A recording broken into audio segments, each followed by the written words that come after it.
Oh my god. I think I just watched the worst DC animated movie I've ever seen. And that's saying something. What the hell?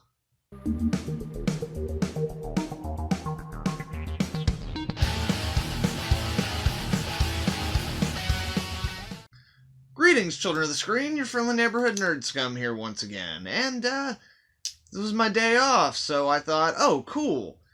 Wonder Woman and the Justice Society in World War II's out. I'll check that out. When that movie was announced, I was really excited about it. Because, I particularly like the Justice Society of America. I've always found those characters to be really interesting, while most people think that they're kind of boring and antiquated. And it seems like the filmmakers who made this movie wanted to prove all those people right, because that's what I got. That's what I got. But as always, when talking about a movie, I feel like it's only fair to mention the things that the movie does well, and then talk about the problems with the movie. And since there's a lot more of those, we're going to start off with the things this movie did well. So, yes, this movie is a continuation that is in the same universe as the most recent Superman movie that we got that had Parasite in it, which I also did a review for, which there's a link for popping up right now, which was a movie that I genuinely enjoyed, despite the fact that it had some issues. This movie has the same animation style and has the same actor voicing Superman. And the animation still, while it still is a little on the cheap side, overall is really solid. The action is pretty decently done. I found the animation to be very solid.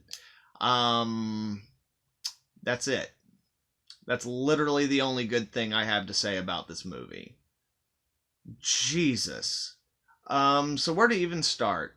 Okay, so now, unlike what a lot of us thought going into it, this is not a story where Barry runs back in time. He actually goes to Earth 2, but in this movie they call it Earth 1 because it's those characters who are stating that they're Earth 1, so obviously to them they're the first one. So, but yeah, it doesn't, I don't, I don't even know where to start. Okay, so how about let's start here. Was the movie fun or entertaining? No, it was not. The movie was boring, and I didn't care about anything that was happening. I think that the filmmakers expected you to go into this movie carrying a lot of foreknowledge about these characters. But again, the issue with that is these are characters that a lot of people don't really know. And even for people like me, I'm watching a movie where we're going to an alternate universe and we're dealing with these characters for the first time. And there is nothing established about them. When we go there in the middle of World War II, we see a brief little introduction of introducing their power sets and their names for the people who don't know them. But then beyond that, we get no backstory on them. We get no insights into them as people. Throughout the movie, there are a few exchanges that give us little tidbits of information. Like the Steve, Trevor, and Wonder Woman relationship is intact. But all we really get to see is that he proposes to her every day, and every day she says no. But beyond that, we never get into the emotions of their relationship because she's a very stoic character. And in fact, the majority of the characters in this movie are very stoic characters, with the exception of Jay Garrett, which is actually one of the better depicted characters in the movie, but he even doesn't really get a whole lot to do outside of making a couple of little fun exchanges with Hourman. But yeah, there's apparently some underlying romantic tension between Hawkman and Black Canary, but that's only ever established by her pounding on his chest and giving him little looks. But we never get anything beyond that because she's been hurt in her past, which we find out later on at the end of the movie whenever Hawkman dies and she's finally trying to be emotional about it. But they've planted no seeds for this emotion anywhere else in the movie, so it's completely hollow. And this is a perfect microcosm of everything in the movie. They keep setting up that there's going to be deaths at the end of this movie because it's a war movie, so that makes sense. But they make no strides to make us care about these characters or emotionally invest in these characters. We're just going through the motions of a war movie with superheroes in it. And yes, in the action sequences, there are some cool things, but even then, it falls short because it's horribly inconsistent. Like, Wonder Woman in this movie is so OP that, like, nothing touches her. And then finally, when she does start getting hurt, it's only when she comes into conflict with Aquaman. And again, Aquaman is a character who we know very little about, and we never really get to know him as a character because he's being mind controlled by a third party who works for the frickin' Nazis. Although he was at one time a pirate, and then his ship set. It doesn't even matter. It doesn't even matter. So yeah, all the characters are bland and boring and stock, and you could literally change them out with any other character, and other than the action sequences where their powers directly affect the action sequence, it really wouldn't matter, because they're not characters. They're just people in costumes doing action set pieces. That's the entirety of it. So, beyond the characters being bland, boring, and hollow, one-dimensional stick figures who are just there to move the plot forward, let's get into some of the other things that this movie does that are not great. So, whenever Flash goes to this universe, he and Jay Garrick aren't at full power. Because in this movie, whenever two Flashes are in the same place, it means that they're splitting the Speed Force between them, so they're less powerful. Because, that's the way that the Speed Force has always worked. Except it's not the way the Speed Force has always worked. In fact, it's never worked that way in any of the books I've ever read, and I've, read The Flash since the Speed Force was created.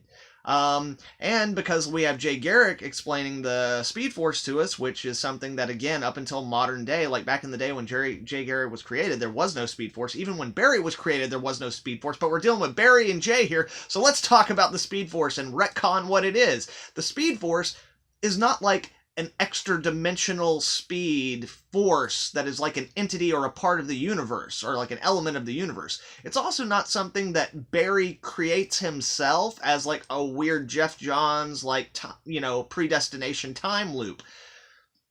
The Speed Force is them being powered by the sun, like a plant, or like Superman. That's where Superman gets his power, is from Earth's yellow sun. But in this, it's the Flashes. So yeah, the Flashes are at a diminished capacity for the majority of the movie, except when the script says that they need to do something that is outside the realm of what they've previously established they're no longer able to do. And then they just do it. And then about halfway through the movie, they start teaming up and combining their Speed Force energy so that they basically have the power of one Flash, so that they can do stuff. And with this, they do things like, phasing Barry through a floor whenever they get trapped by Aquaman in Atlantis, or sending Barry back to his own world at the end of the movie. So it's literally just used. The Speed Force in this movie is nothing more than a half-assed plot device. Speaking of half-assed plot devices, there's Superman. That's all he is in this movie. That's it. His whole character is just a plot device in this movie. So yeah, the whole way that Flash goes to this other world is that in the beginning, Brainiac attacks and tries to shoot Superman with a kryptonite bullet, and Barry runs really fast to grab the bullet, and when he touches the kryptonite bullet, it sends him into the alternate universe, which they never bother to explain how that happens or how it works. That's just what happens. And then once we get to the other universe, I was actually, again, kind of excited whenever I saw that Clark was there. Because I was like, oh, cool. So, we're actually going to get to see, a Golden Age Superman. Maybe a Superman that can't fly, like a Superman who's not totally OP.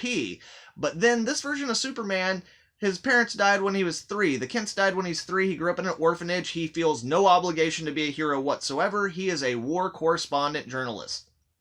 And at some point it's revealed that he has bulletproof skin and can do some stuff, but they don't really describe it, because as soon as his powers are established, that he has some of Superman's powers, they remove him from the movie for the rest of the movie until the end of the movie, whenever the heroes need a way to win.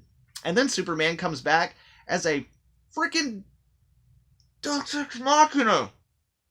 The god shows up to destroy the machines, which in this case are the Nazi airplanes that are coming to bomb the U.S. And yeah, he pretty much handedly wipes them out in one fell swoop. And that's not the only reason the day is saved, because again, while we're talking about things that are lame and suck, So yeah, Aquaman is controlled by this guy who works for the Nazis. So he unleashes the forces of Atlantis as like part of the Nazi war machine. And how do the heroes win in this movie, other than Superman? Well, it's because at some point Aquaman gets hit hard enough that the brainwashing he's under wears off, and he gets real sad about the fact that he attacked the surface world, and then he just leaves. So that's the main thread of the movie, gone because he gets sad and leaves. And then Superman shows up and destroys the plane, and the day is saved. So in reality, like, our heroes actually do very little. I mean, there's a couple of cool little things, again with Jay Garrick fighting like a big crab monster, and Aquaman and Wonder Woman have a slugfest, which is okay, except for the fact that, again, like, how much damage Aquaman can, like, cause to Wonder Woman is very nebulous and is inconsistent. Again, this is Wonder Woman in this movie is so OP, like, she gets everything in the Nazis' arsenal thrown at her, never does anything, but then if Aquaman throws her into a wall, she's pretty much down for the count. Until later on in the movie, where she can take a massive beating from Aquaman. And then, that way she's not there whenever Aquaman stabs Steve Trevor with his trident and kills him, which again is supposed to be our other big sacrifice, like, emotional moment, but we don't care about it, so it doesn't actually mean anything. It's just there because in a movie about war, you have to have a dramatic sacrifice. But that's meaningless unless there are any emotions attached to it. So yeah, our heroes pretty much just follow the plot, never giving us any real insight into them, never making us care about them or their plight, because also we never really see the grander world of their world. So like, every now and then we see a few like civilians who are in trouble that they save, but like we're never really given a sense of true stakes. We're just expected to go into it going, oh yeah, well it's the Nazis, they're going to take over the world, those are the stakes. But they never give us a sense of the world that these heroes are fighting for. They're just like, oh no, it's your world. But it's not your world, because it's the world of Earth 1 of the Justice Society. It's so ridiculous. The whole movie is like this. Oh my god. And the truth of the matter is, I could go on for probably another hour nitpicking all the little things in this movie that suck, but I'm only going to talk about one other thing because I feel it needs to be said. The cast in this movie, who does the voices for these characters, are not bad per se, but they're given nothing to work with. I actually kind of feel bad for them. You can tell that they're all doing their best with the material they are given, but the characters are so hollow and shallow and nothingness that there's nothing you can do with them.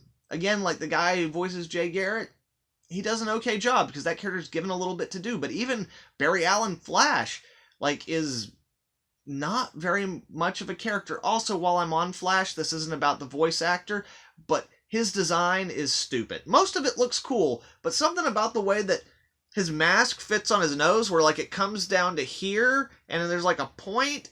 I don't know what they're doing with it, but it's real bad, and I don't like it. It sucks. It sucks a lot. And you might have noticed in this video that like I'm not doing my normal TV head thing that I usually do, and that's because I'm honestly, this movie, doing a review or talking about this movie is not worth the rendering time or the effort to do the effect.